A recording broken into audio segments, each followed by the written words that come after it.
Hello and welcome to the SSAIC Group Sessions. We are creating these as an alternative to our normal open group offering as a response to the COVID-19 pandemic, kind of in replacement of not being able to host open group at the moment. Yeah, welcome everyone. There has been some talk from clients that people have been missing our open group sessions, and so we're offering this as an alternative. They'll be shorter, but we will address the same topics that we normally talk about in open group. We'll provide a little bit of education as well as an opportunity to do some activities if you're interested. We do acknowledge though it's not going to be the same in terms of the feedback and the lively discussion that we usually get. So we will do our best to provide you with some of what group offers. So thank you for tuning in, and we hope you find these interesting and informational. Hi everybody, welcome to our final session of our group videos. My name is Megan, and today we have Sarah with us again. We're going to be talking in this final session about support systems. And before we get started, let's do a grounding. So finding a position that feels comfortable to you. Going back to one of our first videos, Morgan introduced a practice called box breathing. It's very simple. While you're doing it, you can kind of visualize the lines of a box. And we're going to breathe in for 4, hold for 4, and then breathe out for 4. So just taking a minute to get comfortable.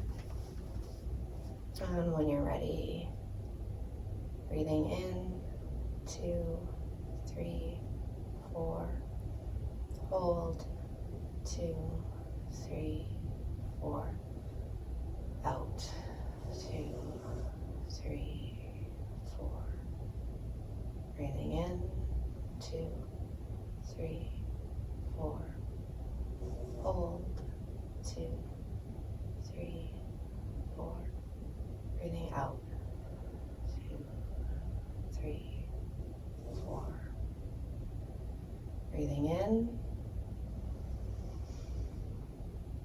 hold, and release. One more time, breathing in, hold,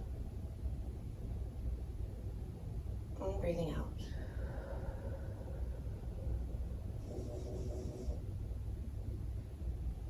All right. Thanks, Megan. Welcome. So, support systems. So who and what might make up a support system? So many things, right? Mm-hmm. We all have different kinds of supports in our lives, and for some people, one type of support may be bigger than another, and it can vary. But I think for most people, right, we've got family sometimes, and friends, or family that we choose. Yep, that's a big one. Those are big ones, kind of those closer. And then we can also kind of think about those maybe more formal supports, such as professionals. So you may have a counselor, you may consider your doctor or a massage therapist part of that support system. Yeah. Medical team, absolutely supportive. If you're in school, you might have teachers, professors, school counselors, folks like that are on your support team. Even like our pets, right? Pets can be super supportive, like our dogs, our cats. Yeah. Other animals that we may have. Yeah, often in group, we kind of ask that question to think outside of humans, and people get excited because our animal supports can often be really, really important. Hugely important. Mine are, for sure. And I think like when we talk about animals too and connect it back to some other videos, they can be really great in terms of supporting that emotional regulation, right? Mm-hmm. So if we're having a hard time, they're often intuitive and can come help us out. That's such a good point. Even with, if you have a cat come and sit on you and it's purring, just petting the cat and kind of, letting that noise, I guess, relax you, right? In the line of kind of non-human supports too, we can also think about perhaps our spiritual selves and some connections there that may be a really important part of someone's support system. Sometimes things like books or movies. Yes. Yeah. Social media is one that comes up a lot, and I think social media could be something that can both be healthy for us and unhealthy, right? So it kind of comes back to, I like to call it curating your feed, really, because there's lots of junk that we can follow and watch that brings us down and isn't supportive, but there's lots of really great things out there that we can follow that are supportive in, say, sticking with self-care or with your mental health, or normalizing things that are happening to you and finding community through that can be supportive too. Yeah, absolutely. And so the next kind of place we've gone in these series is how does sexual violence then impact what we're talking about? So how might experiences of sexual violence impact our support system? And I think it looks different for everybody, but there could be some commonalities. Sometimes after an experience of being sexually abused or having been sexually assaulted, those people in our lives who we had considered supports maybe aren't there for us in the way that we need. Oh, 100%, right? If sexual violence has happened to you, say as a child within your family, that can be really polarizing. And sometimes people, like family members, have trouble processing that themselves, or dealing with that, and then because they've got their own stuff going on, can't be there for you in the way that you need. Yeah. Or perhaps you've had a negative experience with something that would typically be called a support system, right? Yeah. So whether that is you had a psychiatrist that you didn't feel was supportive, or a counselor or a doctor, that can definitely interfere. For sure. And I think coming up against different systems, perhaps in the aftermath, the medical profession, or if you're involved in the legal, they can be some really great positive experiences, and then there can be some ones that are really tough as well. 100%. One of the common themes that comes up in talking about healing is this sense of feeling really alone, feeling really isolated, that nobody understands. And so this topic is really important, because part of the healing process is to kind of combat or come up against that sense of isolation and sense of being alone. Totally. And so how do we then go about building a solid support system? And it's really good that you bring that up, just about combating that isolation and everything that comes with that, right? Because we're struggling with feelings of shame. People may be feeling guilt, you may be being really hard on yourself, all of those things.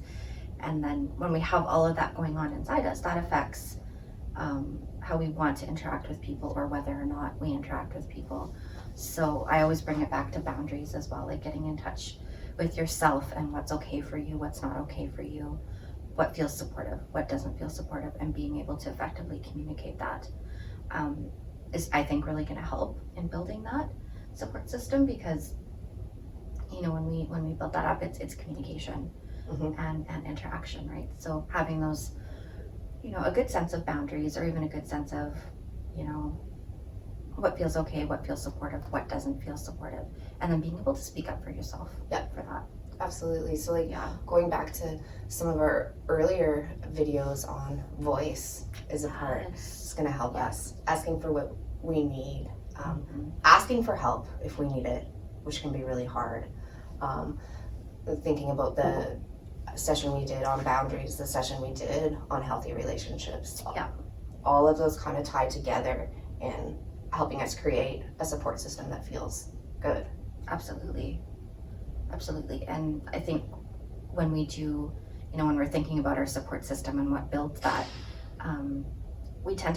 people tend to have like lots of different types of support in their life, right? Like you don't want to put all your eggs in one basket, so to speak.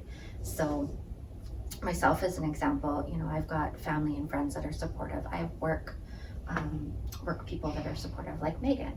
I have friends or people that I go to when I need support, just maybe to have a light day, have some fun, have laughter. And then I have other people that I'll go to if something really heavy is happening. That's where professional supports may come in when you really need to, unpack or go through something, right? So it's kind of spreading it out. Absolutely. I think often we can get tied in, we'll have this one person, and to really acknowledge like one person, it's impossible for that one person to meet all of our needs, or what happens if that one person isn't there in that moment. So the more people in our support system, or the more varied our support system, the better. And I love your point around the need for fun and light days. We can forget that, because when I'm thinking about supports, well, yeah, I have that person, but they don't really know about what I'm going through. That's okay too. We need to have those times where that's who I go and we hang out and we laugh. Absolutely. Right? And we deserve breaks from the heavy times, right? Because this is something that has happened to us. It doesn't define us, right? So having those times where it's just light and carefree are super important. Yeah. Right? And people that maybe, for me, it's helpful to have somebody that'll even kind of call me on it, right? If I'm getting to, what does Meredith Grey say, like dark and twisty? Yeah. Right? Just to call me on that and help me, like lighten up a little. Let's have some fun today. Like I have a greenhouse friend and we go to the greenhouse and that's what we do. Yeah. Super supportive for me.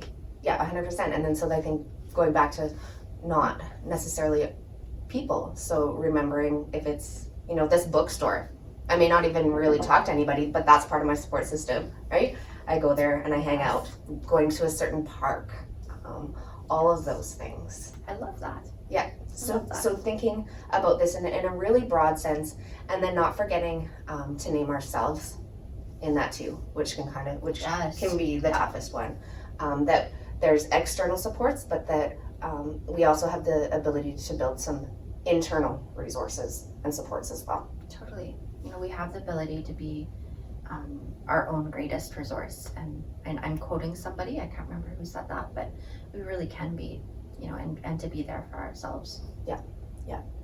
And so we invite you to kind of look back on any videos you may have missed. What's coming up for me right now is I'm thinking of that piece that we talked about with self-compassion as well. Yes. That building that in is going to help us ask for support when we need it, and to perhaps build ourselves as one of our allies. We will have a link in the video below. There's an exercise where you can actually draw out your support system and your support map. So please check that out if you're interested. Thanks for joining us in this series of our open group. Keep checking back for updates and new resources that we may post on our website. New videos may come up on our YouTube channel as well. And thank you for joining us. Thanks, everyone.